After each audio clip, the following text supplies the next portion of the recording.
Big games that they were involved in the 90s and the noughties. A number of the fans from Bradford were saying they haven't felt as nervous even when they were in those big games. So lots of tension, lots of pressure. We're in for a cracker, Eddie.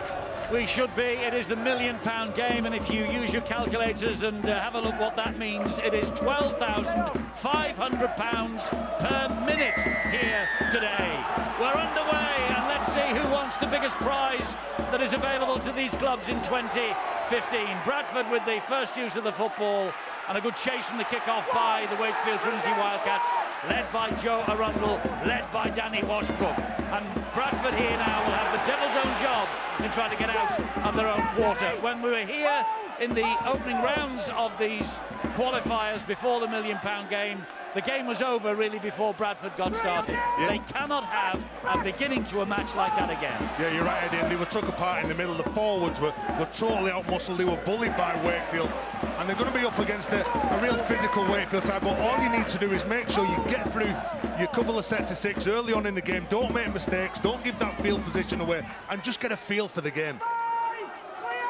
Gareth O'Brien is waiting at dummy half. They're just inside their own half of the field as they've reached the last tackle. The kick downfield is by Harry Syker, and that will stand. Oh, I thought it was going to stand in the in-goal area, but it won't. It goes over the line. Jordan Tangi retrieves it from behind the sticks and will bring it to the 20-metre line. Eddie, again, it could be look like a negative play, but again, you just have a little look where Bradford are. They're all set. They're all nice and tight in defence. They're talking to each other, and Wakefield had to get back behind the 20-metre line to bring this ball forward. That's a good run from Michael Simon. Yes, Michael Simon, the French international. And it's important that men like Chris Anakin make runs like that early on for Wakefield. As I say, they really did take Bradford apart when we were here earlier in the qualifying campaign. This now is Nick Scruton, who of course once upon a time was a big favourite at the Bradford Bulls.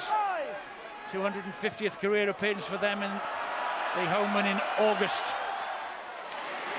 Good take though in defence by the Bradford fullback Jake Mullaney. He could be a star today. Well, that's a good set of six from Wakefield. All the forwards landing on the front, which enables the kicker to get the ball away where he wants, and Bradford trapped near the sideline. They need to get the ball centre field, split this Wakefield side. This will help. It's a penalty for offside. Wakefield too quickly out of the blocks to play the ball. First penalty of the match, and it goes the way of the Bradford Bulls. And both teams, you can see them in the blocks, ready to get up, trying to dominate the forward, trying to stop that go-forward momentum of their opposition. There's been some hefty collisions so far. They have, so Bradford, oh, that's not the best pass though. Harry Syker bends down low, picks it up, and he will try and bring the ball forward here for them. They played in Super League for the Wakefield Wildcats. That now is Adam Sidlow. Sidlow is halted just 15 metres away from the line. Lee Gaskell, Championship Player of the Year. Good ball to Matty Blythe. Good defence though. Tremendous defence that was from Bill Tupu. Well, Adrian Patel, one of the standout players for Bradford. He tries to get on the outside of Tupu and then just gets pushed into the touch. This is really too simple for Wakefield. They had the numbers there. It was easy defence for them. And Bradford, well, they need to ask more questions. And if you look at the halfbacks in Harry Syker and Gaskell, they've got players that can cause problems. On the other side, you look at Jacob Miller, Peter Godney, no Tim Smith, no Kevin Locke. I think there's pressure on those halfbacks because those halves for Wakefield are normal runners of the ball. They're individuals. Can they play as part of a team today? Yeah, it's not the best build-up for Wakefield in the weeks leading up to this important game. Both Tim Smith and Kevin Locke have left the club in somewhat acrimonious circumstances. This is Tupu making the first drive, and now Rhys Lynn, who himself not long ago was out of the side while an internal investigation took place. It has been a strange old season for the Wakefield Wildcats, that is for sure. But Brian Smith, brought in by Michael Carter, the chairman, to get them into this match and, more importantly, keep them in Super League. Will it be mission accomplished for him at the end of this here today? Miller gets a good ball away, meanwhile, to Washbrook, and Bradford managed to get him down, but he releases the ball back to Miller, and Miller tries to weave his way through. He's beaten one, he's beaten two, but he won't beat Sidlow.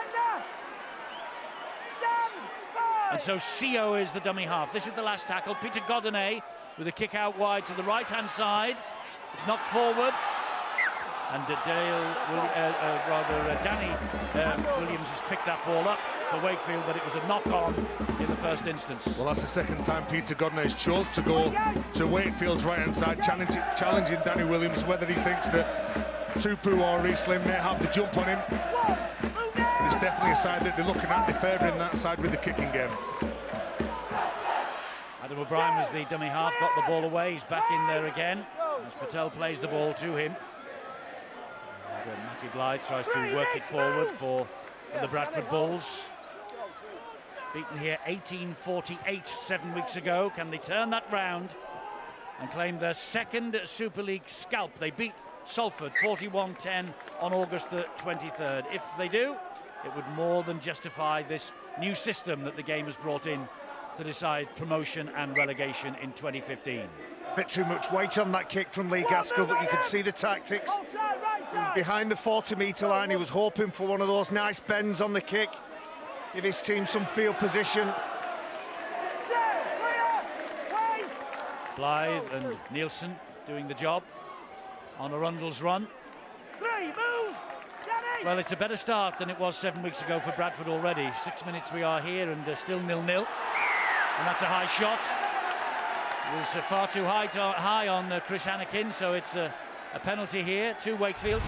Doesn't he run strong, Chris Anakin? He's very short and stocky. He has nice late footwork. I often talk about late footwork and how difficult it is for you to line that player up. If you know he's got good footwork, you're always a bit hesitant.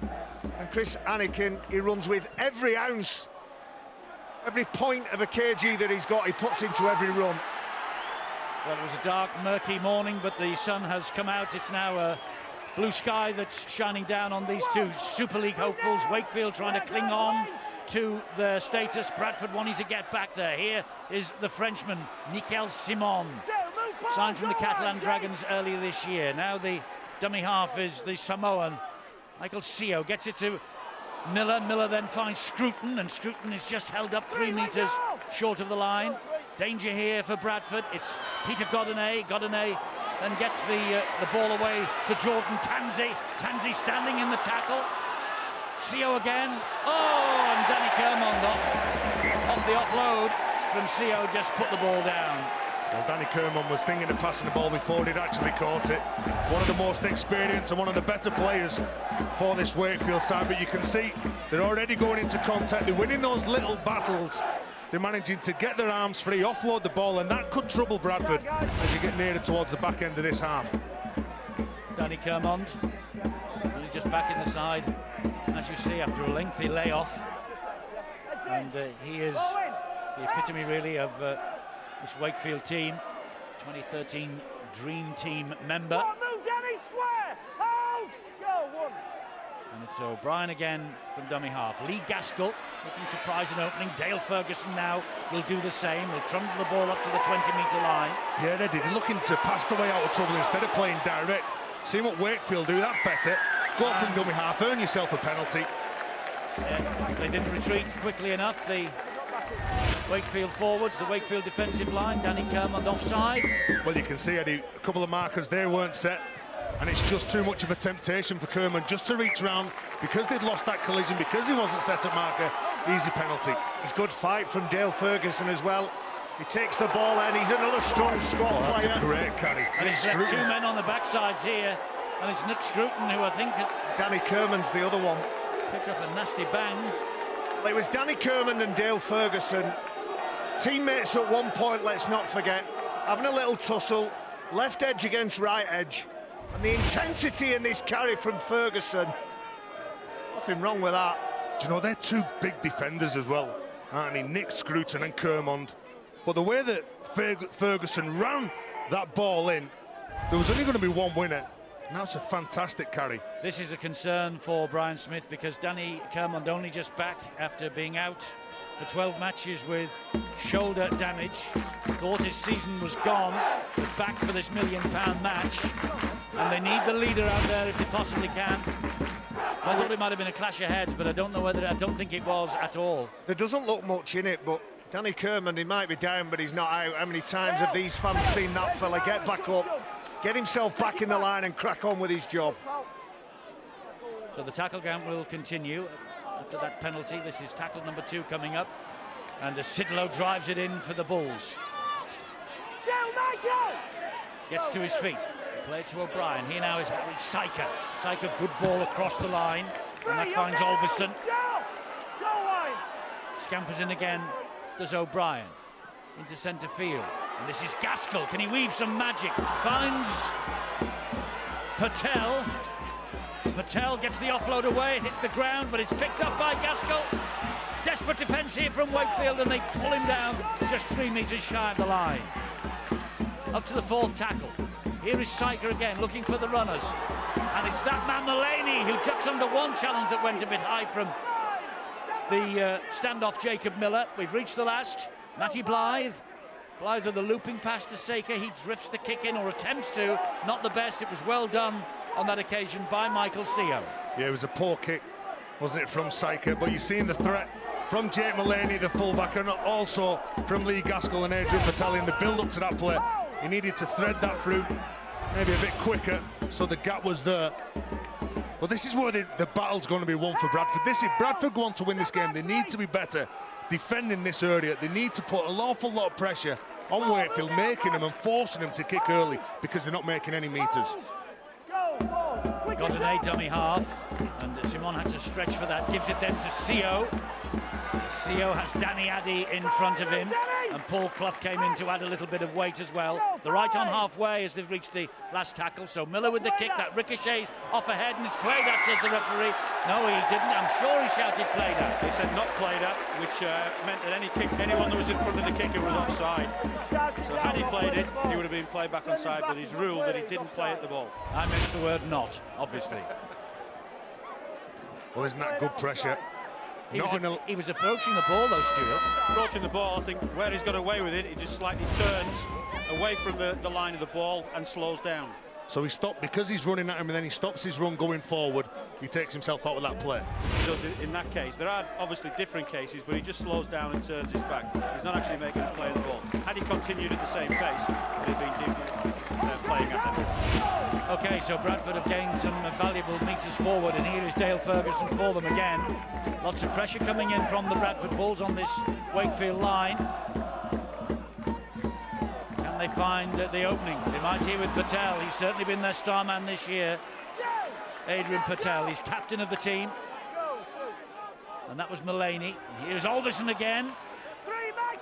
Taken low down by Anakin. They're so close to that line. Will O'Brien go on his own? No.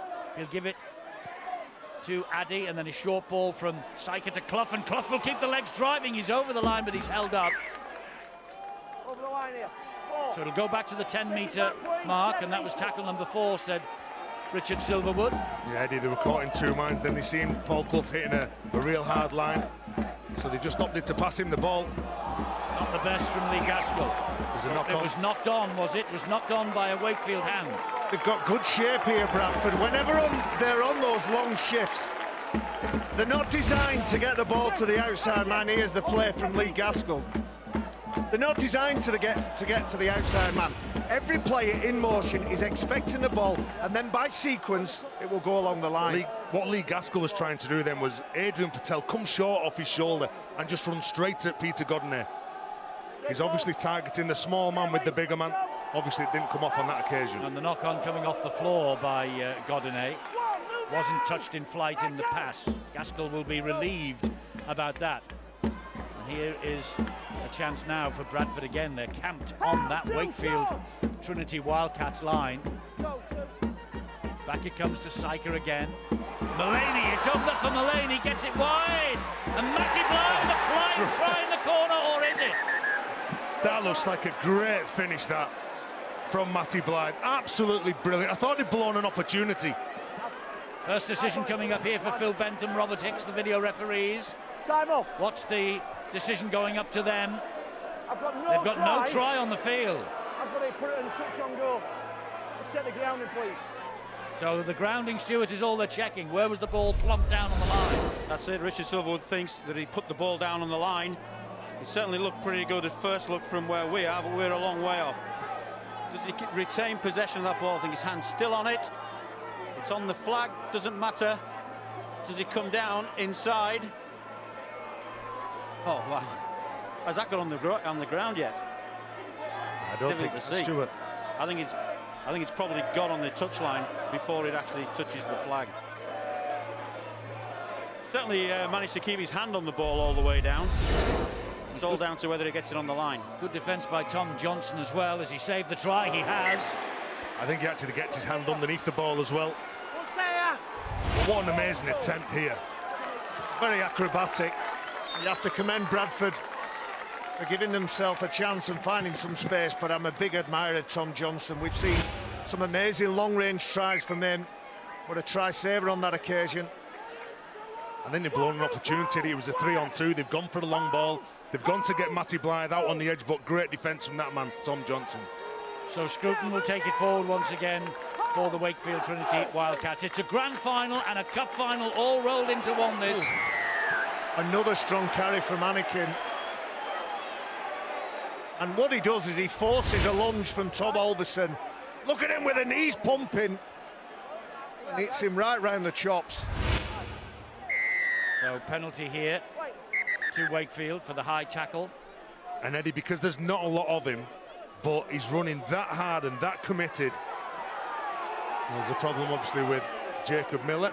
Well, because he runs that hard and he's that committed, it's very difficult to put him to ground.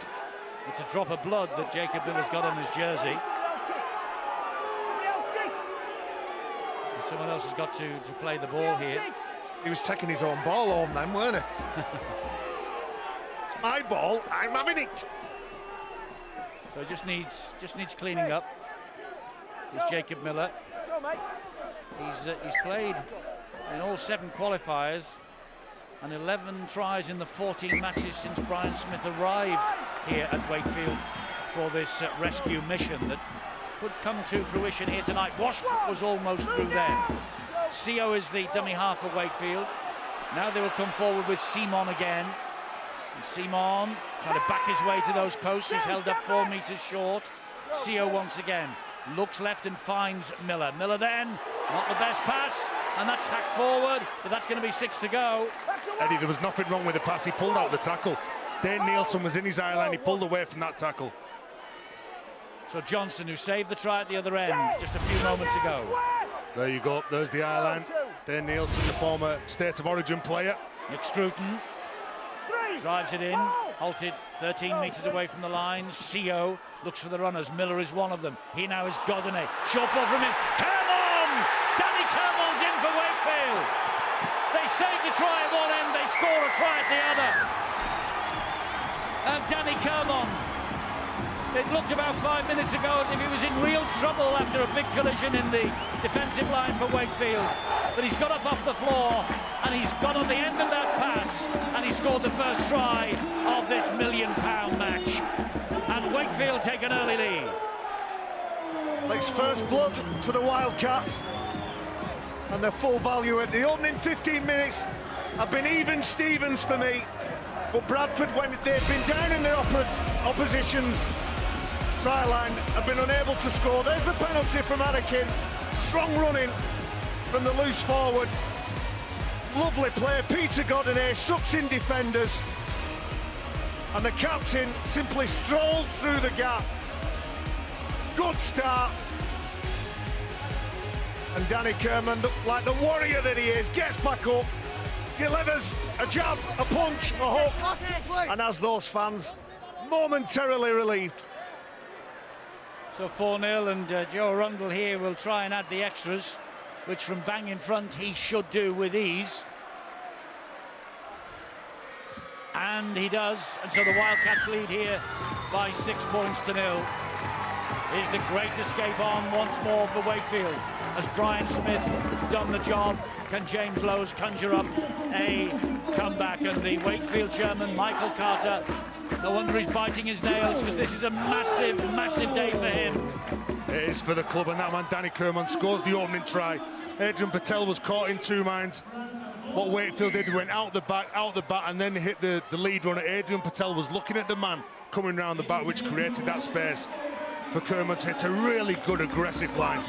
Big Steve Crossley is on, and he's just got his first tackle in on the run that was coming at him from Nick Scruton. And he's involved again there in the second tackle is Crossley. And back to the Bradford Bulls in April did the big fella. And CO from dummy half finds Miller. Washbrook, great ball. And here now is Joe Arundel. 40 metres away from the Bradford line. Not the best pass, it was in front of Miller. So it's picked up by Simon, and he's nearly clear of those two, but they hang on to him. Crossley again, importantly. Reach the last tackle. Miller will hoist the kick. It's a nice one too. It's hanging. Blythe. Arundel gets it. Great ball. Oh, referee says forward. Referee says forward pass. They're celebrating. They've not heard the whistle. They've not heard the whistle. And it's a forward pass. Wow, this is a big call from Richard Silverwood. Yeah, it is, Eddie. No pressure applied whatsoever onto Jacob Miller, who gets that ball away, and then there's the offload from Tom Johnson to Arundel. Does it drift forward? It's a great take under pressure. Was that? It looks like a line ball to me, Stuart. Well, it's difficult to see from this angle, but you know, Richard Silverwood is right in line with that. He got himself in line with the kick and was dead in line with the pass, so got to go with his call on that one. Well, it was very, very confident from Richard Silverwood. Eddie, well, you talk about confidence. Wakefield are playing on the front foot. Well, he's in a good position, the referee, but they're playing on the front foot, they're defending on the front foot. It all comes around from the offload from Danny Washbrook, which leads him into that decent field position. And Bradford have got it all on here against the team in white that's grown with confidence. Yes, that try's done them the power of good, but this is a great little run from Adam O'Brien. He really has come through the system at Bradford, Adam O'Brien. Gaskell finds Addy. Oh, is this charged down again? And Kermon's after it, and Kermon gets it.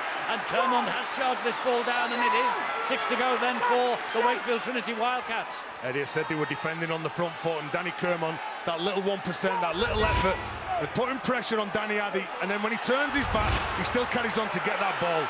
And the difference between that one and the one that was pinged for offside is that he made a definite move for the ball, even though his back was turned to it. He did, that's right. Okay, so that's why Bradford are on the back foot, and Wakefield have reached tackle number 4 as Simon plays the ball to CO. And Imolali is there as well. This is Nick Scruton, and it's a good job that Dale Ferguson was there. Scruton pulled down. CO once again finds Miller. This is where they think the trouble is, down this left-hand side. Washbrook. That's good defence, though, from Bradford. And that's exactly what they needed on the last tackle. Turnover. There's an overfill in the energy bank from Wakefield now. They seem to their team that have got the most energy, the most enthusiasm, and Bradford are clinging on here. Danny Washbrook having a discussion after that turnover. And the referee saying that he's the man who will do all the discipline at the play the ball, and Syker plays it. And Matty Blythe, he's got a white wall in front of him. Well, you know, the 20-minute mark is a significant milestone in the first half. Bradford have been outplayed for the first 20 minutes, but the game can turn very quickly on a penalty and incident like this. They've got to find a way, though, of getting themselves, matching their opponents in the middle of the field, running as hard as Wakefield have so far, and then they're hoping that the man who's going to kick this ball to touch, Lee Gaskell, starts to show the reason why he was voted the best player in this league so far this year. Don't forget, though, he suffered a broken jaw and a very serious kidney injury on this ground 7 weeks ago when he collided with the goalpost. If he can re-find his confidence, he's the spark that could set the Bulls on the scoreboard. 2 penalties in quick succession for Bradford have helped them from one end of the field to the other. This is a ball steal going against Danny Kermon there. Eddie, and this is what they needed for that man, Lee Gaskell, to be the one who creates opportunities. They need to be in this area because he's not going to do it when he's near his own line. He needs to be near the opposition's line. Another solid run from Dale Ferguson. And Epelhami Luaki is out there now. Well, he's always big, he's always powerful with his carry. He's looking for that offload. He's a real handful, he is. So is this fella Crossley. He finds Syker. Syker then to Patel. Patel looking for Miller. And here now is Blythe. That's good defence, though. Great defence from Miller, but he still gets the ball away. Mullaney once again. Mulaney running laterally, looking and waiting for the opening to appear. Waiting for the opening to appear. Mulaney! Great tackling. Great tackle there from Jordan Tansey. Patel. Again, they keep him out. Gaskell decides to take the tackle himself. Anthony Mullally is there very quickly, along with Danny Washburn, two players who will be elsewhere next year. Good kick to the in-goal area. They're going to get another set of 6 here. I think Reece Lynn had his foot on the whitewash anyway. That's good stuff from Bradford. Stuff, a nice kick. No, James Laws is shaking his head. He's not happy with something. But a good chase. Danny Addy, he needs to step up a little bit. Danny Addy, one of the most influential players for Bradford. He does enough to force that goal line dropout. More pressure for Wakefield to absorb. I wanted to ask you, Phil, I'm not sure they've been totally outplayed in that 20 minutes or so. I think they played a lot of the game up this end of the pitch.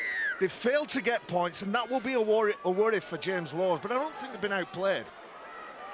Well, when they've tried to attack on that left, they've thrown the ball and got pushed into touch. They've thrown the ball to the ground and waiting for the attack to spark. Maybe it will here in the 23rd minute of this £1 million match. You can do the maths as well. You can see how much we've spent already. £12,500 per minute. And here is Gaskell. Gaskell looking for the opening again. Good tackling by Tupu. Quick play the ball though, just what he wanted. O'Brien gets it wide to Patel. And they're so close once again to that Wakefield line. Some of these chances are going to have to turn into tries and points shortly for Bradford's confidence, you feel. Ferguson hangs on. Sorry, Eddie, they need more depth. Gaskell evades the first couple. Oh, the ball hits the ground and it was a knock on by Patel. Eddie, and the reason why that mistake comes about is because they've not got enough depth. They had 2 penalties on the bounce, then they forced another set of 6, then they get good field position, yet they're just too close. There's pressure on Lee Gaskell. There's always going to be pressure on Lee Gaskell because he's the guy who's going to organise. He's the magician within Bradford's side that can create those opportunities that they need. And that's the point you're making, isn't it, Phil? They need to be slicker when they've got those chances, and when they put themselves in a position, they need to be slicker, better and more composed. Well, as I said earlier, there is no trophy on offer here, but boy, the prize is big. The winners will bank the extra £1 million. That's the difference in central funding between playing in Super League next year and playing in the Championship. Mark Green, the Bradford Bulls chairman, Steve Ferris alongside him also. And well, they're all hoping against hope that this will be the day they get back to the promised land, but Wakefield doing all they can, obviously, to maintain their Super League status.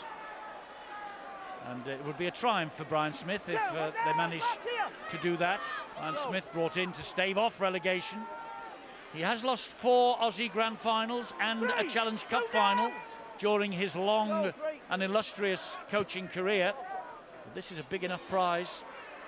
And at the moment his team are leading by 6 points to 0. And what Wakefield have done now as well, they've changed over the front rows. They brought Andy Yates, they brought Anthony Mullally, and they brought Scott Moore onto the pitch. So Scott Moore, very good from dummy half. So what Bradford need to do is concentrate around the middle whenever there's a quick play of the ball. Scott Moore, another man who we all thought his season was over not too long ago, but there he is wearing number 40 on his back, playing in the biggest match in Wakefield's season. And Luaki will take it forward again. Luaki is halted by 3, gets to his feet, plays the ball here to O'Brien, and Danny Addy keeps the movement going. This is Dane Nielsen. Nielsen goes down. Last tackle it is for Bradford, high off the boot of Syker, but nobody's chasing this. Straight into the arms of Jordan Tansey. Oh, that's a shoulder charge. Is that a shoulder charge, Stuart? No. I think he's got in front on, which might have just saved him.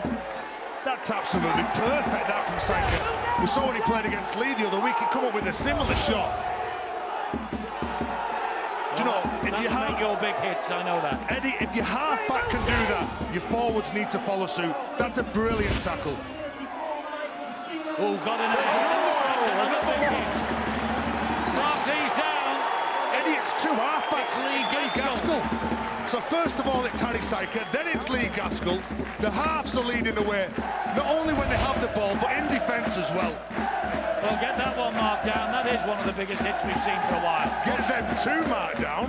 Well, sometimes with half-backs, and I'm thinking here of Syker and Gaskell, players will pick them out, they'll run at them. Not that they're weak defenders, they'll want to get over the top of them, get themselves a quick play of the ball, or they might just want to take some energy out of the tank. But Lee Gaskell gets off the line. What's a real shot or needs to blow his nose, I think. Skysports.com/rugby league. I'm sure you're going to be able to look at these two tackles again then on the website. That's a heck of a hit by Gaskell. Well, they're leading the way, aren't they, Eddie? And that's exactly what you need in these big games. You need everyone. It's not just the forwards that need to dominate in defence. It's everyone who's on the pitch. The 13 players that are on the pitch at any one time, you do that.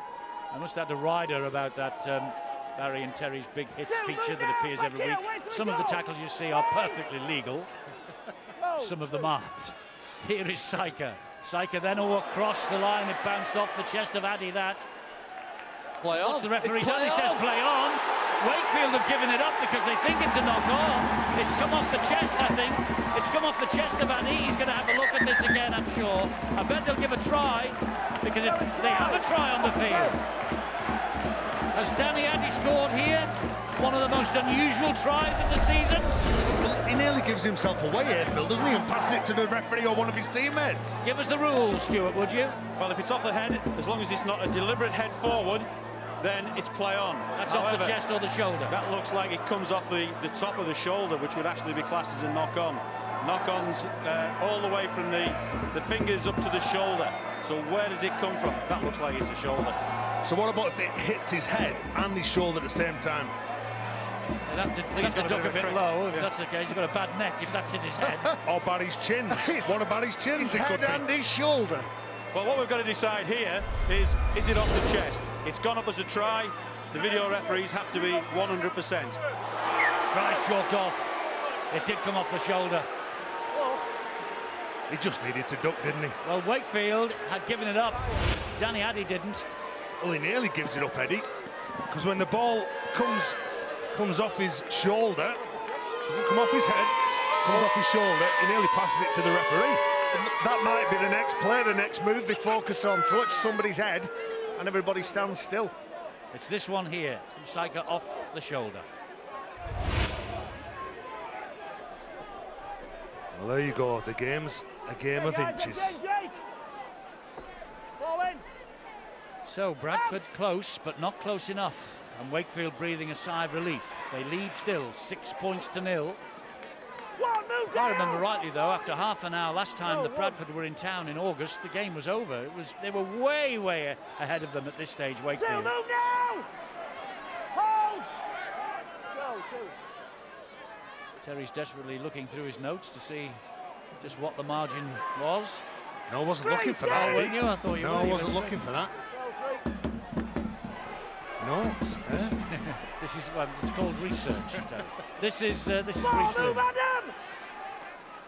Go, Been a contest and they've stayed in the contest, and as Phil's already pointed out, they're not slick, they're not getting it right, but they're giving themselves a chance. Go, Scott Moore on the last plays the ball.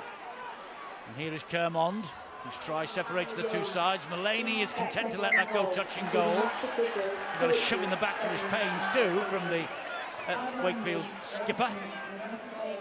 We've got 12 minutes to go here, Bradford. You can't concede a try.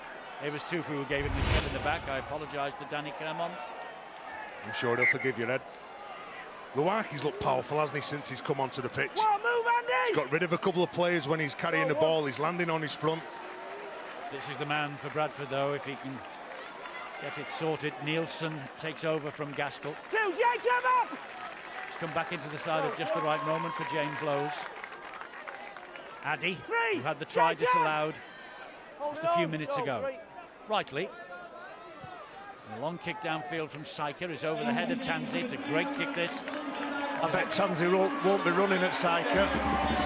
He is. Oh, he tries it again. Tried it again, did he? One, Jubilee, move! Harry Syker played Super League for Wakefield Trinity Wildcats last year. on, 10 balls! I think Bradford was, players, sorry, yeah, Phil, off you go. they know that Bradford's best chance, you know, in games like this, if you can get your best attacking players to want to be your best defenders, you've got a chance because it will inspire the rest of the team. And Harry Syke, Lee Gaskell have lifted some effort and certainly intensity in their defensive commitment, trying to force the ball free. But a penalty then just relieves what I felt was building here now. Wakefield have slowed down. They're not playing this game as quickly as they did at the start. Good offload from Ali Lauatiti to Andy Yates. Crossley and Luaki deal with the threat. Scott Moore is the dummy half. Come down this left-hand side on this occasion with Mullally. Anthony Mullally, who is on his way to the Leeds Rhinos next year. And Andy Yates signed from Leeds just before the transfer deadline. Takes it forward once more. Now Washbrook. Washbrook spins away from one. Addy gets to him. Good job he did as well. Quick play, the ball needed. Oh, and a mistake by Scott Moore. At dummy half, just fumbled the ball and took all the pressure off Bradford. That's an escape for the Bradford Bulls. Just a little fumble at the play the ball. They did need that, Eddie. They were on the back foot. They weren't set. Jean-Philippe Bale, the number 17 for Bradford, missed a sitter of a tackle. They've got to make sure they're better than that. Well, we're asking ourselves, what do Super League coaches do when they have a day off? Brian McDermott, who guided the Leeds Rhinos to the grand final last night in the victory against St Helens, is chatting there to Brian Smith's little brother, Tony, and it's Leeds against Wigan in the Super League grand final next Saturday at 5. Nice to see that the family is behind Brian Smith in this bid to keep Wakefield back in Super League for next year. Well, you'd be struggling if your brother wasn't backing you, wouldn't you be, Eddie? Well, I don't know, I haven't got a brother. And if you had a brother, he wouldn't back you, don't worry. no, I don't think the sister would either. I've not got one of them. So Bradford here. Drive in once more by Tom Alberson. Missed last week one of the 9 changes that James Lowe's made. And they came unstuck, big style against Halifax. Mind you, Wakefield the following day came unstuck big style against Sheffield. Two sides coming into this match at the back of defeats. Ball from Mulaney finds Matty Blythe, but he finds Patel rather, but down he goes in the tackle. And here is Gaskell again. Jean-Philippe Bale from dummy half gives it to Danny Addy. The call was from Luaki. They found Syker instead. Syker gets the ball away straight into the arms of Ali Lauatiti. And Big Ali, he's not got the strength and the legs he used to have. And Matty Blythe gets him down. And Ali Lauatiti, with a dance of the flying swan almost, was looking for a penalty that never came. Eddie, there was a huge gap. Then all Syker had to do was run straight in the play-up instead of running to the touchline. That was just far too easy for Wakefield. And then the panicked offload, the field position that they're getting now, and now they get a penalty and they could go for 2. Well, what a Crossley with a high shot on Andy Yates. What a great break from Ali Lauatiti. Andy Yates collecting one round the neck. I can remember, I think it was 2004, Ali Lauatiti. 10 years ago. 2005. You're a year out, Barry. Good memory, but year out. 2005 away at St Helens. Big Ali Lauatiti almost got us the win, got us the victory that day. And he hasn't got the pace or the speed in those old legs. Looks but like a good he might have attempt. pulled a muscle as well with that run. Well, it looks like they are going to go for the 2 points here. That's on offer. Joe Rundle is the man who's going to take the kick. Goal against Sheffield last week. 5 goals in the win against Halifax here 2 weeks ago. And the man who had 12 games on loan at Bradford last year. And a Rundle. Can he just increase this lead from 6 to 8 with coming up to 6 minutes to half time on the watch?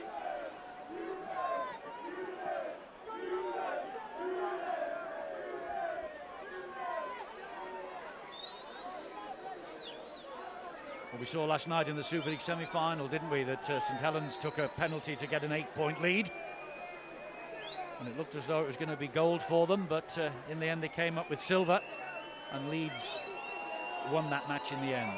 Bradford will be hoping that's the case here today. Arundel with the kick, and he's missed it. He has missed it, Joe Arundel. How furious with himself he is too. 6-0 it stays then. Anyway, they nearly gifted 2 points. I feel they could have scored 6 points, just as Joe Rundle just pulls this wide, and it's a let-off for Bradford, because from this play of the ball, when Saika gets hold of this ball, there's a big gap. All he has to do is straighten that play up, get Ali Lawatiti interested, and they could have scored themselves. So a let-off, and Mullally takes the ball forward here for Wakefield, gets it to the halfway line after the 20-metre restart. Decent little run from Scott Moore. Bit of Godinay down that right-hand channel again. Kermond. He does symbolise what Wakefield Trinity Wildcats are all about, does Danny Kermond. Godinay drops the ball off again to Andy Yates. Gradually getting themselves into the danger zone for Bradford once again here, Wakefield, with Godinay. And now Miller looked for a pass wide. Oh, and he went down on the last tackle, 10 metres away from the line. Moore and Tansey slides the kick in. Nice kick too, collected by Blythe. That will do for Wakefield. That's good pressure from the Wildcats. Well, as I said earlier, Eddie, that they just look to be building in confidence. When Jordan Tansey gets that ball, he's played in some of the biggest games in Super League. A man with an awful lot of talent. He knows exactly what to do, turn the opposition around and just build that bit of pressure, put that doubt in the mind. And a fabulous talent, hasn't he, Jordan Tansey? I must say both sides are performing admirably, considering they were beaten last weekend. At Wakefield, for instance, they lost at Sheffield last Sunday, 24-10. People will tell you there was nothing riding on it, but they were 10 down after 25 minutes, 16-10 down at half-time. And of course, Sheffield producing only the second Super League defeat to a championship club in those middle eights. Well, this is a massive minute here now for Bradford to keep the hopes alive before half-time and in this game, in fact. A lot of teams practice this, a goal line dropout. They know they've got 6 players from which to attack. That looks like 3 of them have gone. They're in a great position here now to extend the lead. They have the player who can unlock the defence. Cooper was the man who played the ball. Here is Scott Moore. This is Andy Yates. And Andy Yates goes down on tackle number 4, according to Richard Silverwood. Moore is in there again, finds Jacob Miller. And Miller with a short ball to Big Ali. And Ali Lawatiti goes down on tackle number 5. Moore once again. Miller gets it into the arms of Big Mullally. Back he comes to Miller. Dab to the in-goal area. Mullaney is there. Mullaney tidies up the danger for Bradford. Well, there it is, Phil. Bradford have passed that particular examination. They're going to have to keep going. And Wakefield throwing everything at the Bulls. A long way to go to their opposition try line. Matty Blythe trying to chew up the metres, but going down on tackle number 3. At 14 metres from his own line. Doing a terrible job getting away from their own end of the field here, Bradford. Have to be a kick. And it is from Gaskell to get them out of trouble. Straight though into the arms of Tansey. He will bring it back. Well, they needed that kick. They needed more depth on that kick. But when Matty Blythe took that ball in, it was a very strong run, but he run to the sideline, which made it easier for the Wakefield side, because all they did, they compressed. So the next carry for Bradford was going to be difficult, and it proved that way. And the kick from Gaskell just wasn't deep enough. This is Arundel. This is Tom Johnson. Moore waiting. Finds Washbrook. Bradford fans shout for a forward pass. Wasn't, according to the referee. Washbrook goes down. Tackle number 4. Scott Moore comes the short side with Ali Lawatiti. Lawatiti good on his feet, gets the hand free, can't offload the pass though. Last tackle here for Wakefield. That's how close they are. Moore to Washbrook. Washbrook looks inside him and finds Miller, goes for a one-pointer. Miller, oh, it's a shocker. It's a shocker. It's like a bag of cement. Obviously, Jacob Miller realising how close this game is, how it potentially could end up. Every point at a premium. Patel taking Godinay back a few metres towards his own line. Kermond is there for support. Wait for the goal, Jean-Philippe Bailin at dummy half. Blythe. approaching the last minute of this first half. Wakefield ahead, 6-0. As tight as we thought it might be. Dale Ferguson. Good run. That is a good read from Dale Ferguson as well, picking out one of the smaller men, which means he lands on his front. That's a high shot. It is a high shot by Scott Moore. Well, Adam Sidlow, he must be 6'4", 6'5". But that man, Scott Moore, will obviously go straight up around the net. Got 6 more tackles here with a minute to go before half-time. Wouldn't this be brilliant if they could score, make a real contest in the second half? It would, and here they go again with Adam Sidlow. 40 seconds remaining in this first half. Harry Syker, back he comes to Gaskell. Gaskell then finds Patel. It's a good ball to Dane Nielsen. 10 metres away, wants to play quickly, does so. Danny Addy straight at the man underneath the post. Chance maybe to complete this set, chance maybe to get over for the try. It's Syker, it goes wide. And this is Dale Ferguson. And Ferguson gets within millimetres of the line. 10 seconds remaining in this first half. Wakefield trying to slow the ball down. Going nowhere then was Williams. This is the last of the holding him down, That should be a penalty. Well, they've got them to half-time. There was a little bit of a schmozzle on the ground there. Wakefield, they wouldn't let him up and play the ball. James Lowes marches away towards the dressing rooms. He wants his players in there as quickly as possible. Wakefield, they're halfway there. They're leading by 6 points to 0. Quarter of an hour, the only try of the match from the captain, Danny Kermond. Converted.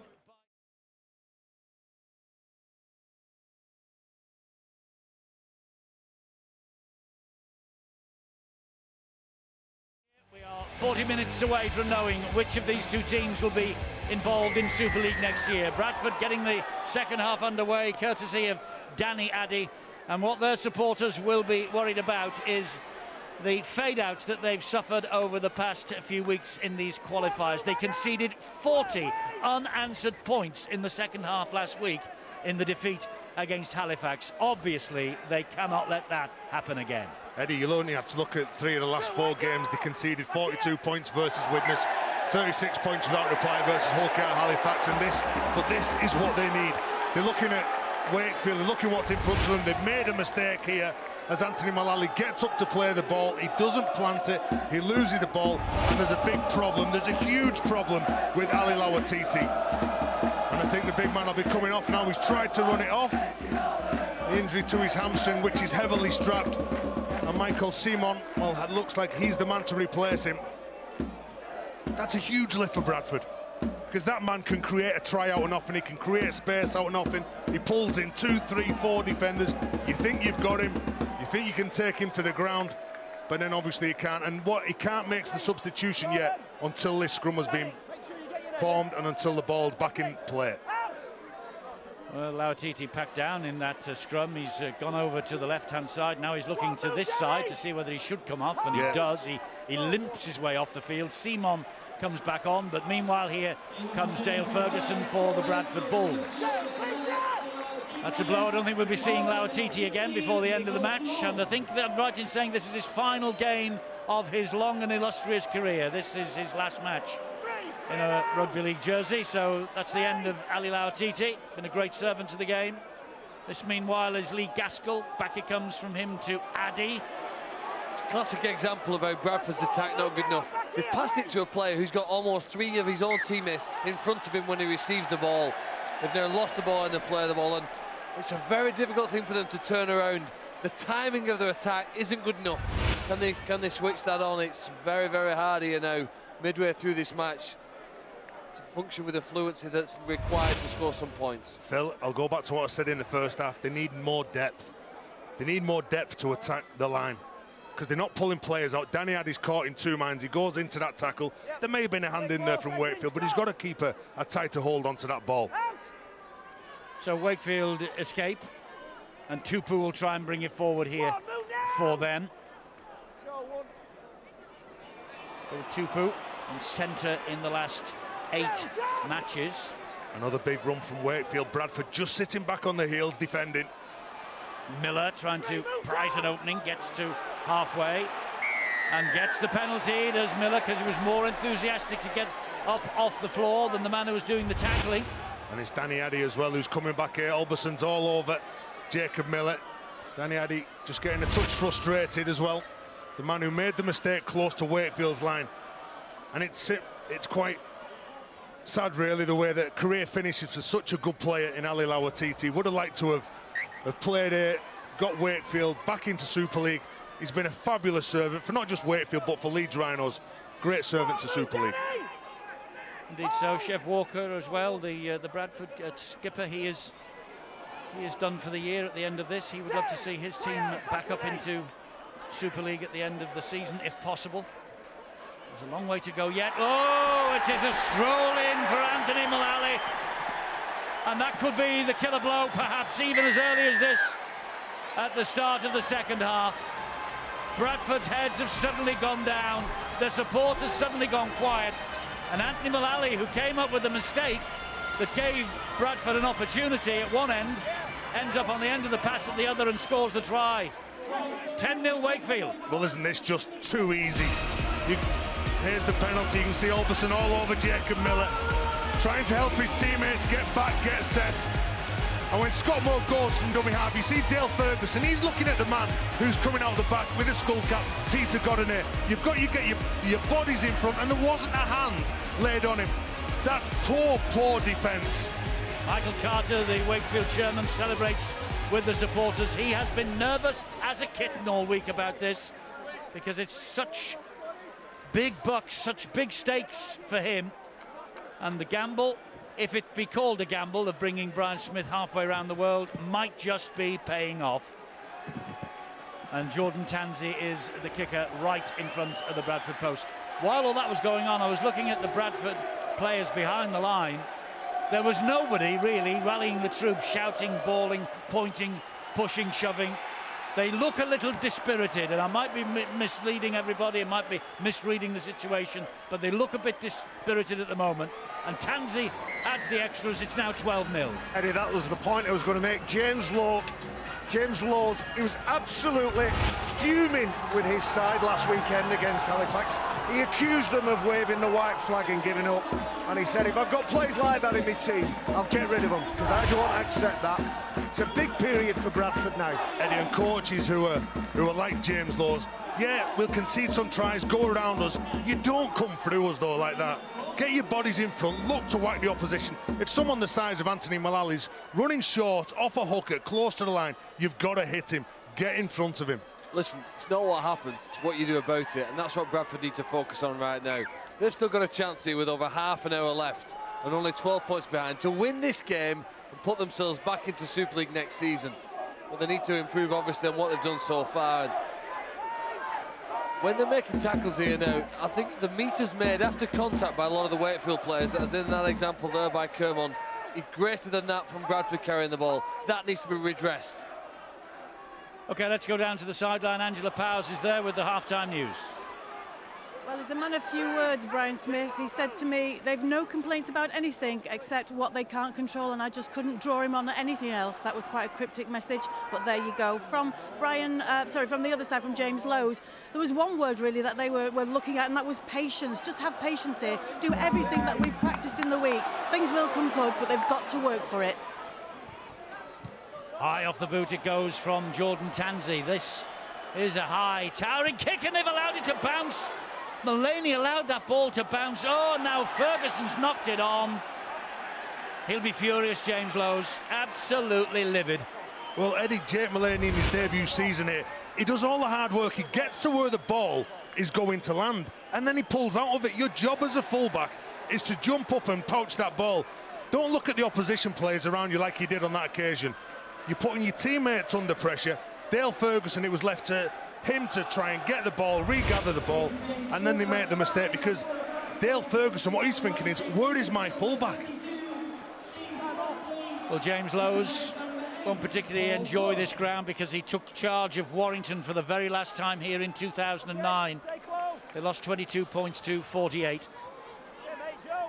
And at the moment, his team are just struggling to raise themselves for what is necessary over the next half hour or so. They're going to have to defend the line here because Scott Moore is scheming at dummy half. He finds Peter Godinez and he gives it to Simon, and Simon, the French international, drives it in to the 10-metre line. So far so good for Bradford, but there's still 4 in the bag as Godinez gets it away again to Mullally. Mullally, well, that ball hit the deck and it was a knock-on and Bradford escape. Bradford breathe a sigh of relief, and it's massive. You can hear it from here. Eddie again, Anthony Mullally's just crashed through a couple of Bradford defenders. Both of the players going low.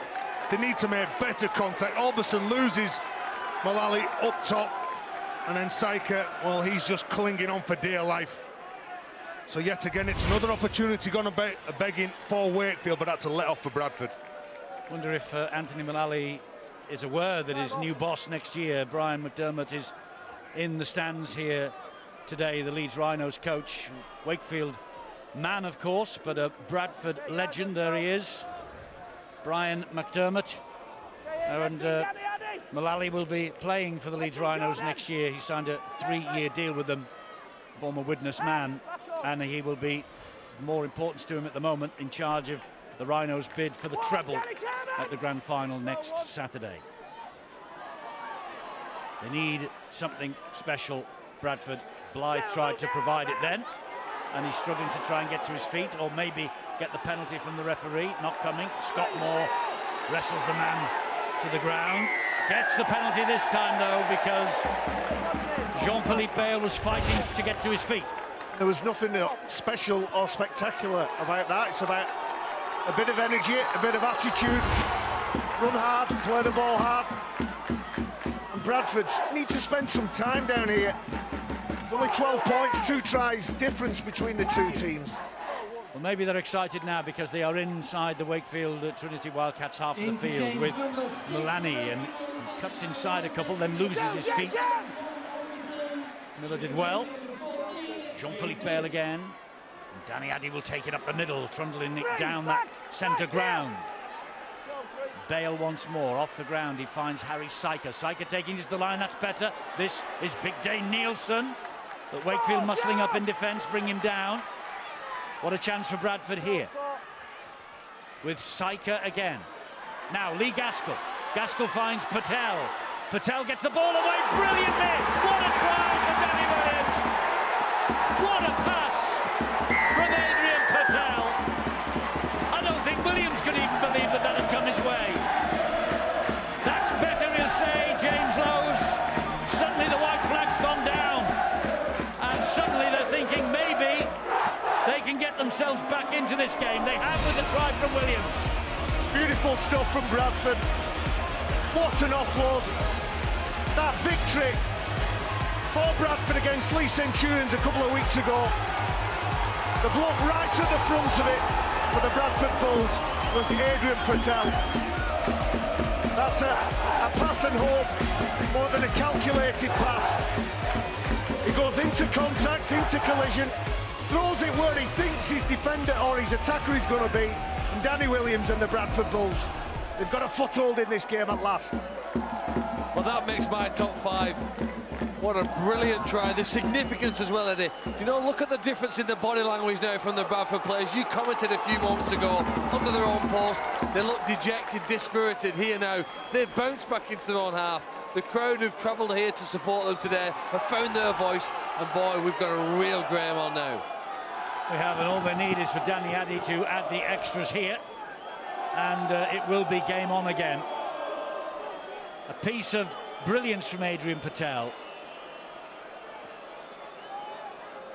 Now then, can Danny Addy match that with this kick?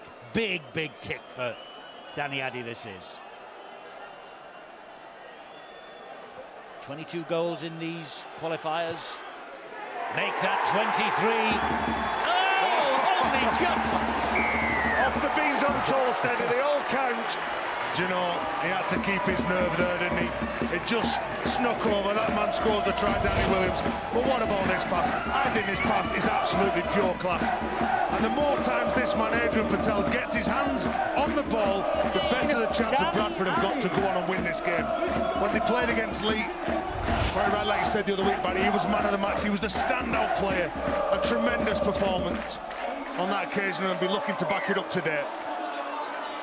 Well, that pass in the £1 million match was 1,000,000 to 1 chance, and it came off. Now then, Paul Clough. Suddenly, Bradford have got a bit of wind in their sails. Well, this set 6, you hear coaches talk about when we scored a try, let's not make those mistakes. If it's 5 drives and a kick, so be it.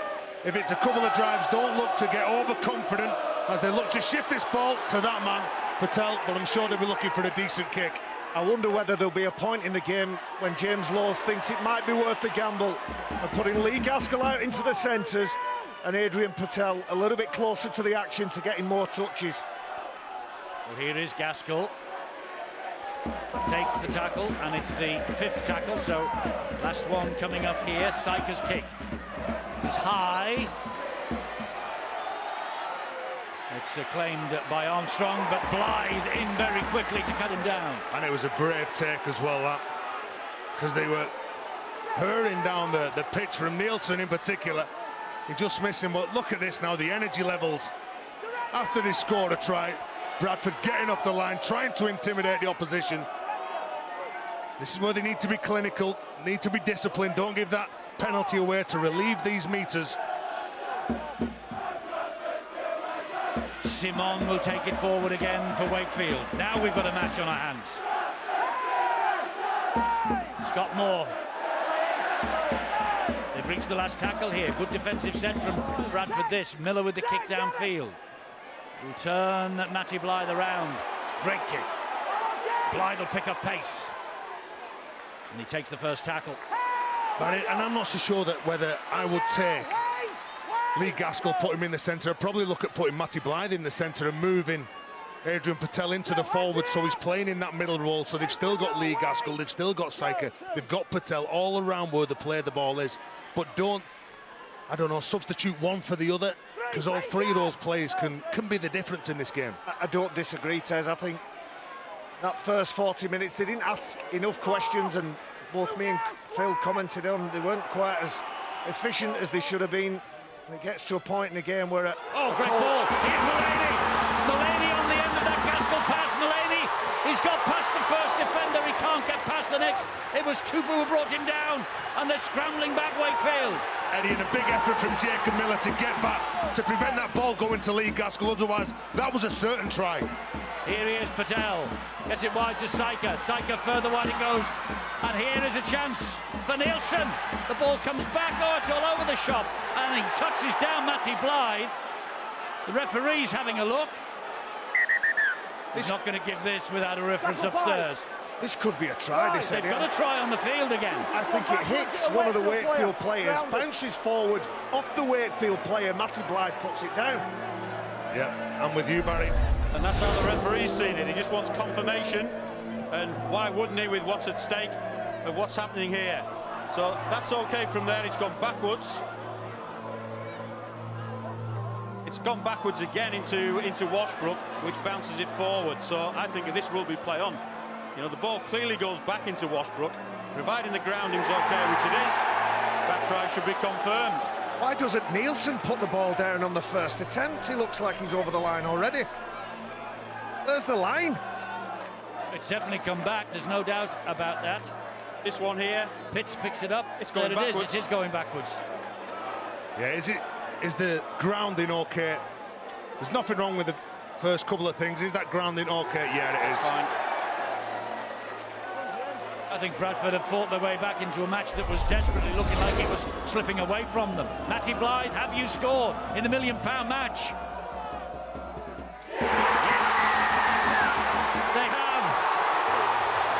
Mark Green looks like he's passed out. I thought he was going to throw Robbie Paul over the barrier then. Duncan Preston there, the actor from Emmerdale. He is a massive Bradford Bulls fan as well.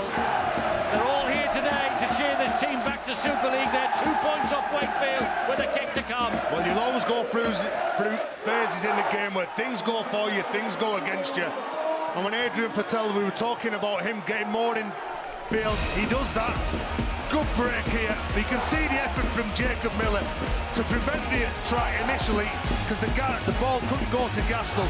The ball then goes from one side of the pitch to the other. Adrian Patel goes in centre field. The ball comes wide, First of all from Clough, then from Patel.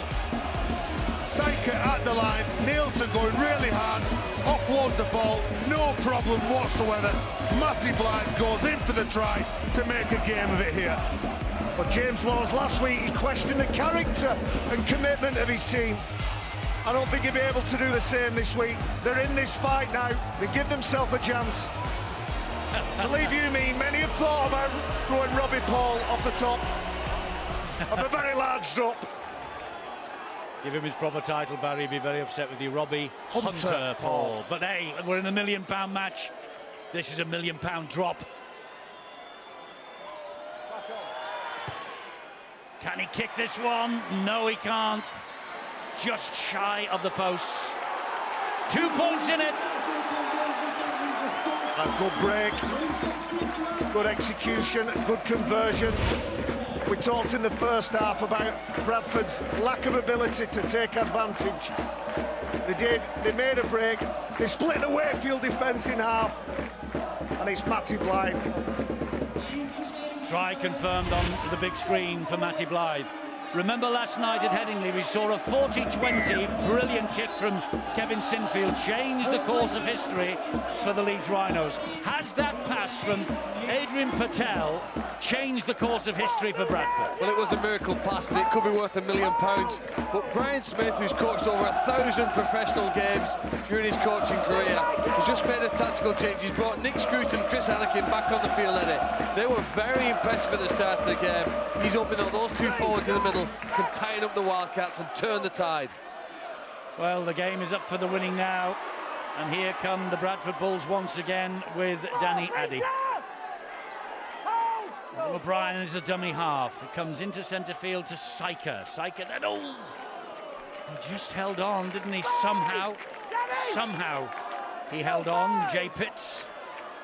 Gaskell high off the kick, off the boot of Gaskell. He's taken a tumble as well. Reece Lynn's underneath it. Reece Lynn did well to evade the first challenge that was coming his way from Addy. Couldn't get away from the next two. But getting Eddie, I'll talk about that word. Urgency, getting off the line. When the ball goes up in the air, don't stand back, admire it. Well, it could be. Yeah, is there a penalty here? And that came off the back of the fight from Reece Lynn. When he collected the ball, he wasn't taken to the ground. That gave that little bit of fracture, that little bit of stress. And from that, it looks like Wakefield, it looks like they're going to react and respond. It'll be made easier if Bradford keep helping them down the other end of the pitch. That's a good deep penalty as well from Jacob Miller. They start this set of 6, 30 metres away from the Bradford line with Danny Kermond taking on his opposite number, Dale Ferguson. Clough is there as well to help out. Moore, Simon, take it up the middle. He goes down, tackle number 2. Moore waits. Moore goes in centre field to Nick Scruton. Scruton with a solid run, still going, and then he eventually hits the ground underneath the shadow of those Bradford posts. Moore again, Moore to Miller. Miller then gets it wide. Tansey. That's good defence. That's great defence, that. From Nielsen. It's underneath for Rundle. And so Tansey to Miller. And here's Anakin. Chris Anakin gets the short pass away to Godinez. That was Scruton. Kermond flattened. Still back to Nick Scruton though. And Scruton down where all the heavy traffic was, goes down on tackle number 5. Plays the ball. Scott Moore then to Tupu, and they've been trapped. That will be the turnover.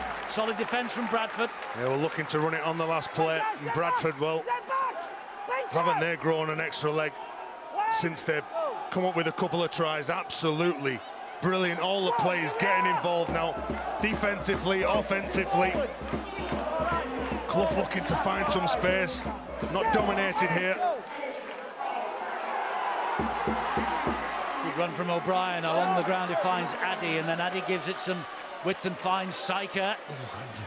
Off the deck into the arms of Mullaney. Mullaney rather. Mullaney being chased down. Again gets the pass away.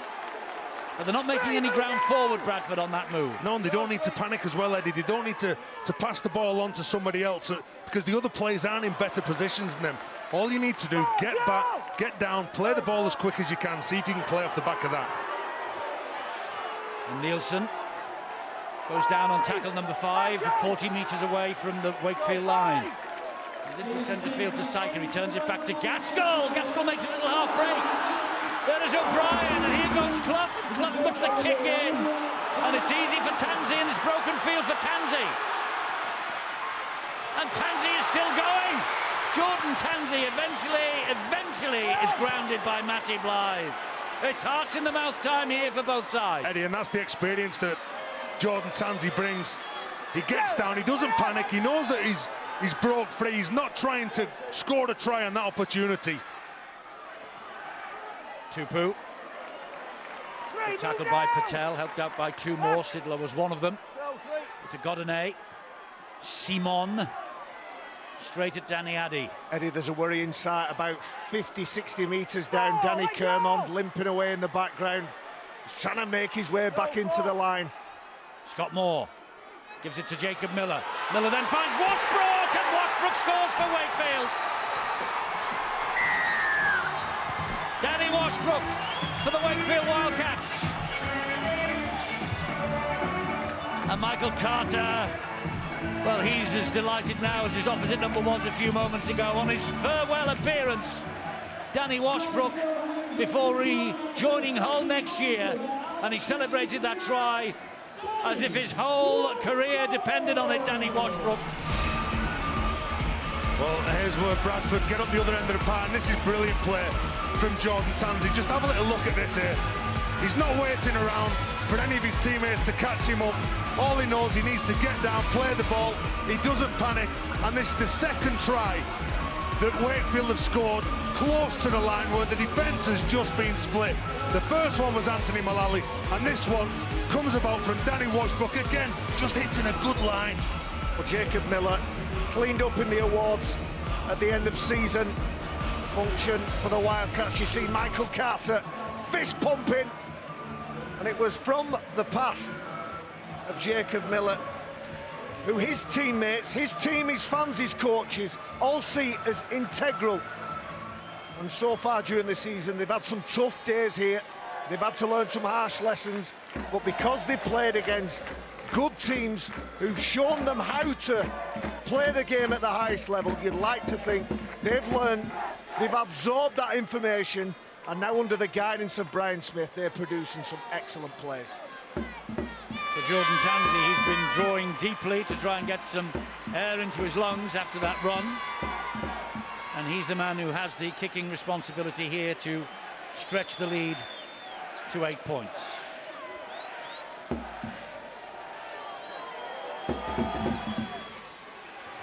And he has managed it. So it's Wakefield 18, Bradford 10. Already I saw Martin Clausen as we see Jordan Tansey taking a 30-40 metre break and doing the exact right thing. So Martin Clausen, he's the trainer and conditioner for the Wakefield Trinity Wildcats. His job is to get these players in the right condition, mentally and physically, to cope with the last 20 minutes of this match. And that's where we are now, the last 20 minutes of the £1 million match that will decide which of these two clubs either stays or goes into Super League next year. And Barry's saying that they see Jacob Miller as integral to their future. He, of course, has signed a 2-year deal last month. No doubt a Super League contract. What on earth would happen if Wakefield drop out of the Super League at the end of this? That's Anakin again. He's been absolutely brilliant, and you can see why Brian Smith's brought him back into the side. He gives him so much, the go forward that he has. He's a little pocket rocket, isn't he? So strong and dynamic for such a big man. Scott Moore. He's followed him as well, Mikael Simon. Yes, he's done everything that's asked of him. Nick Scruton continued to drive the ball forward, lay that platform for Jacob Miller to come up with plays like that. Nice kick. Nice kick from Miller. Slow the tempo of the game down. Gives his teammates a nice nod. He knows they can take the time to the scrum, compose themselves, and it's Bradford who have to go 85+ metres. Eddie, when you look at the opposition and the halfback is talking like that, directing his troops and giving him a big lift, puts you more under pressure from Jacob Miller. played well in this game. There was a big responsibility in his shoulders with no Tim Smith, no Kevin Locke going into this big game. Well, physical and verbal communication's a big indicator for everybody. The first thing you do when you're in trouble and you're tired is you go silent, your head goes down. And you're quite right, Tez, it's Jacob Miller. He gives a big clap, trying to get everybody going. And they have time just to compose themselves. Oh, As they give a penalty away. That will not help them. Well, Scott Moore it was on Tom Alberson. He throws his body into everything, Scott Moore. And you can see he just ducks his head down. He doesn't look worried he's going to make contact. Throws his arm into that one. Yeah, he does. But because he ducks his head down, he's not looking where his arm's going, Eddie. That's what you call like hitting on suspicion. So Bradford begin this set on halfway. O'Brien, and here comes Tom Alberson, another of the local products in this Bradford side. Addy to Syker, and Pitts hit the ball at a pace. Eddie, and you can see Adrian Patel just going into the middle of the park, trying to get his hands on the ball now. Good run from Clough to the 10-metre line. Right wrestle on the floor as he tries to get to his feet. Oh, Patel wants it! Patel gets it! And has he got this ball down for Bradford? Well, I think the reaction of Jordan Tansey says he has, because Tansey is furious in the background. But they have a try on the field. I don't think Richard Silverwood actually saw whether the ball hit the ground first off. And that's what it'll be. He was in a decent position, and you can see we had the ball held up for a while, but he's got it down there. That'll be a try. And that's why he needs to get more involved and going around wherever the ball is, because he can come up with these efforts. Adrian Patel. Try for Adrian Patel. And that's the 4th try in a row for Adrian Patel against the Bradford Bulls. Well, they won't go away the championship side, will they? Scott Moore gives the penalty away. What about the work? Adrian Patel, he's not the biggest of players, and he doesn't have the right to run through 3 defenders. It's 2 forwards, Kerman, and Scott Moore comes in just for good measure. He has no right to score that try, but it's his determination to get his side back into this game that comes up with a try. So tries in each of the last 4 meetings with Wakefield now for Adrian Patel. They're back in this. Danny Addy should add the extras, and we've got a quarter of an hour to go, and it'll be a 2-point ball game. Well, I'm sure the try scorer will be thankful and grateful, appreciative of what Adam O'Brien, the man who created that opportunity, has done here. In the centre of the field, Adam O'Brien could be the key to Bradford getting back in the remaining 50 minutes into Super League for 2016. Yes, 2 points again is all that is the difference between the two sides. And I think James Lowes is feeling the pinch. He has been across ground like this before. The elder statesman of the coaches, Brian Smith, he knows what it's like to lose on big occasions, as I said earlier. Can he get Wakefield home? Can he get them over the line in the next 14 minutes or so? When you look at the pressure that James Lawes, the Bradford coach, must be under, one of the most influential players in the early years of Super League. Was it 1997 he was Man of Steel? An absolute quality player in his time at Bradford. The club has contested 6 grand finals. They've won 4 Super League titles, 3 World Club Challenges, 4 Challenge Cup finals. It has been some fall from grace, but this is the first step on the ladder to get themselves back into those lofty positions they hope, but they still have big work to do here in the last 14 minutes of the game. And when you think, apart from the likes of Lowes, there's Jamie Peacock, Stuart Field and Liam Price, Leslie Vinacolo, the Burgess brothers, I mean the list is endless. John Bateman, Elliot Whitehead, Luke Gale, Craig Kopczak, Joe Wardle, they're all former Bradford Bulls players. They're all operating in and around the Super League. Yeah, saw some fabulous plays, didn't we?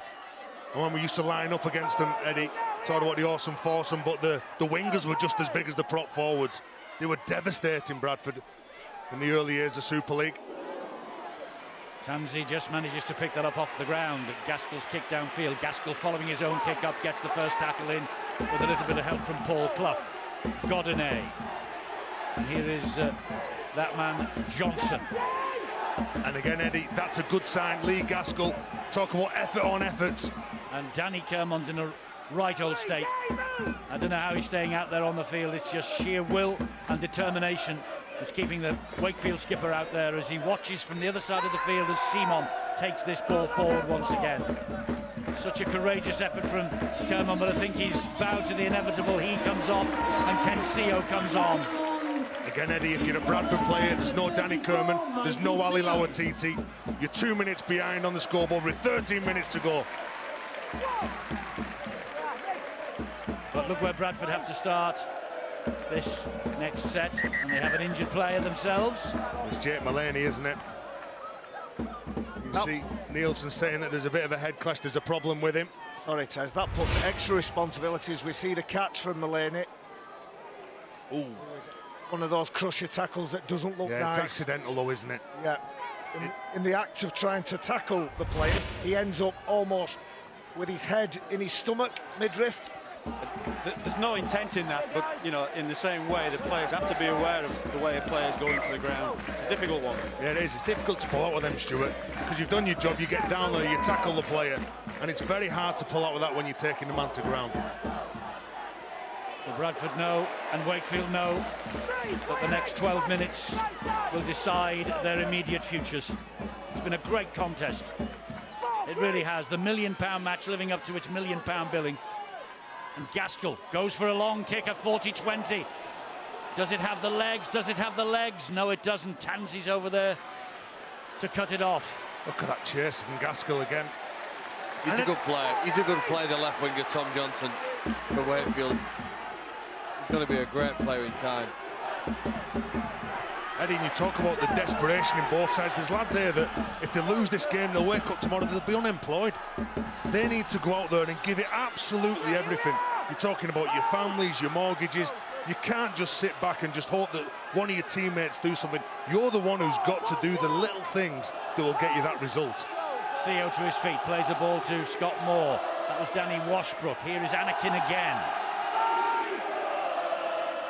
They're up to halfway, but they've reached the fifth and last tackle coming up. And Miller, they're pursuing him, but he gets the kick away just the same. It's a good kick too, over the top of Williams. Horrible bounce, even worse bounce. Williams needs to pick it up. He does, because there was 3 there, and they get to him very quickly. Well, wasn't that a fabulous kick under pressure? Williams, well, it was bobbing everywhere. And then again, you can see that the Wakefield side trying to attack through the defence with Danny Washbrook. Probably need some of their outside back, some of the speedsters here, as Dan Nielsen goes in to get them going forward, target some of the big fellas. Nielsen goes down. Addy to Gaskell. Gaskell finds Patel. This is the man. Can't get the ball away though. Peter Godinez did well, stuck to him like glue. Williams. And it comes to Alberson, then to Gaskell, high off the boot of Gaskell. A bit too far for everybody though, the chase isn't there. Yeah, it's easy enough for Johnson.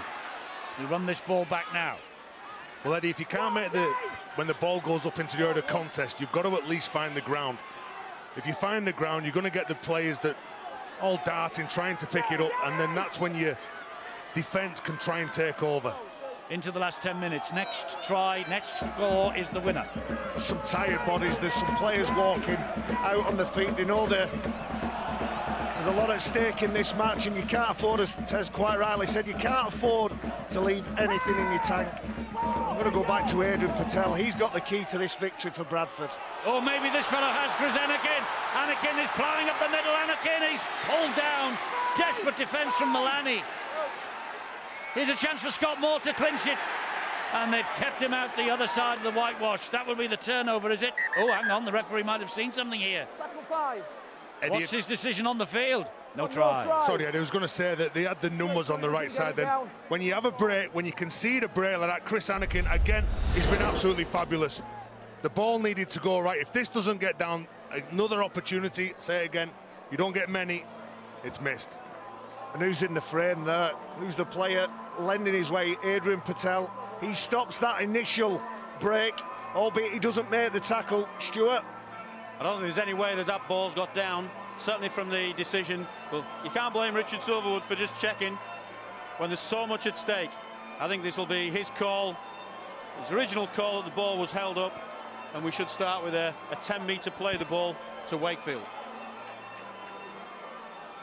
It's not a bad place for Wakefield to turn the ball over. It's not, Eddie, but they could have scored a try.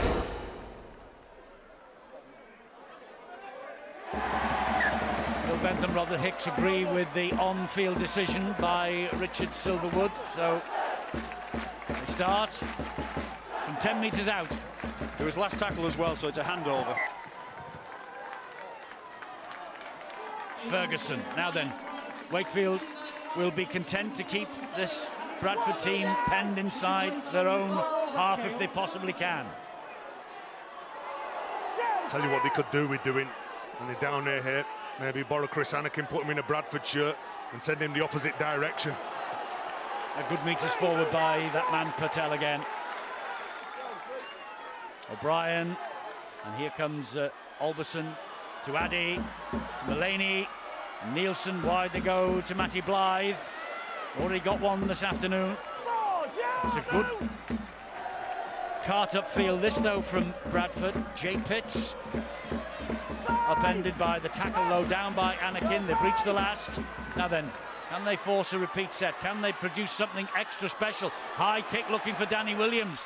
Only finds Reese Lynn. Well, this is where Bradford now trying up the tempo, work hard again, too quick. You can see the Bradford players not getting off the line. The play the ball's been too quick. Bradford can't be disappointed that they haven't scored. They have to transition and focus straight onto the defence. Godinay goes down, tackle number 4, still midway inside their own half. Wakefield, they might make some ground further forward here now with CO. They do. He gets them over halfway, reach the last. So the kick from Miller, vital. Ooh, it's not the best. Straight to Danny Williams. He follows up though and gets the tackle in. Oh, that could be a could have been a penalty. That could easily be a penalty by Scruton. Yeah, I agree. The tackle was complete. The elbows were on the ground. Then the second man came in for Wakefield. Well, it's do or die now. Do or die now for Bradford. I think you just saw on that shot there that the ball wasn't actually on the ground when he came in, so he probably just timed it right. But if his elbows were on the ground, that would have been a penalty. Correct. Ferguson for Bradford. No way forward for him. Plays the ball to O'Brien. O'Brien spinning. Ooh, he releases the ball, finds Gaskell. Bit of magic from the Championship Player of the Year, not on this occasion. Looking for a penalty, nothing coming. Last tackle here. Patel, high. Now then, what's the chase like? Oh, it's high enough, it's got the hang time. Did well, did really well. Did young Johnson over there. Well, there he is, Phil. Well, not a good take. He's a great player. Only 20 years of age as well. He's going to be a great player. I'll tell you what. Well, I'll speak maybe after the game. You look shocked, Phil. I'm so pleased with what potential he's got. You know, these two sides have played, Eddie, now for 2,474 minutes, and the next 6 minutes is worth £1 million to these sides. The next 6 minutes, you know what, we couldn't have dreamt for a better finish to the season in either the Super League or the Championship here, these middle eight qualifiers, to get down to the final part of this game here. Just 2-point lead to the Wildcats. And a chance out wide because it's arrived at your man Johnson again. Young head, old shoulders, takes the tackle from Jay Pitts, but they've reached the last here, Wakefield. Bradford are going to get it back in a moment, or at least they should. Kick to the corner, and they're content to allow this to run dead if they can. Oh, it won't! It will not run dead. How about that for a kick? That's absolutely brilliant, that, isn't it? Well weighted, good chase. And they're still inside their own in-goal area, and they're not much further forward now with Matty Blythe. These are desperate times for Bradford. That was a wonderful kick for Wakefield. That was almost worth $1 million in itself. Yeah, they are absolutely brilliant. You talk about game management in these situations now. With 5 minutes to go in the biggest game, here's Patel. And here's Williams. They scramble themselves back into position, Wakefield. Patel again gets the ball away again out of the back door to that man Williams. Well, they've made good progress considering the first 2 tackles. They were trapped in their own in-goal area almost. Gaskell stabs it through and it will come back again and it's play on. Is it 6 to go? Is it 6 to go? Doesn't really matter at this stage because it's in the arms of Sidlow. The referee hasn't wiped the tackle. Yes, he has. 6 to go. Oh, knocked out by Reece Lynn, was it? Big call coming here. Big call coming here. There's a couple of things to look at here, Eddie. Was he squared at marker? Was it stripped? I think I think he needs more help than just from the touch judge. Yeah, but I think part of the tackle, mate, as far as I'm concerned. No, is he offside? I can tell, mate. Offside, guys. I think they're going to look at the play of the ball, Eddie. Like I previously said, was he set? Was he at marker? Was he squirt? He's asked for help from the video referee, Stuart, hasn't he? I think. Well, he's asked for help, but you know that's not part of the video referee policy for on-field decision. He's clearly not square when he comes in to make the tackle. Well, this is a penalty. It should be a penalty, but it's against the rules. It's against the process. It is a penalty. It's clearly offside, but it should have been awarded. Is this 2 points now? Silverwood, to be fair to him, had a suspicion it was right, and he couldn't get clarification from the touch judge. Doesn't it matter, Stuart? The main fact of the matter is we get the thing right, and that's what they've done. Well, it probably helps him that they got the decision right, but the process is wrong. You know, we can't. Otherwise, we're going to be going back to look at all sorts of different incidents within the game. The policy's there for a reason, and it's there to, you know, make the referee make the decision on the field without referring to it. It is clearly a penalty. We've got to go back to that, but the process is wrong. You can't use the video referee to decide something like that. I'm okay with coming up with the correct decision in such an important game. When we're talking about £1 million, you're talking about not just £1 million, you're talking about livelihoods here. Well, this is interesting because Bradford are taking a shot at goal here.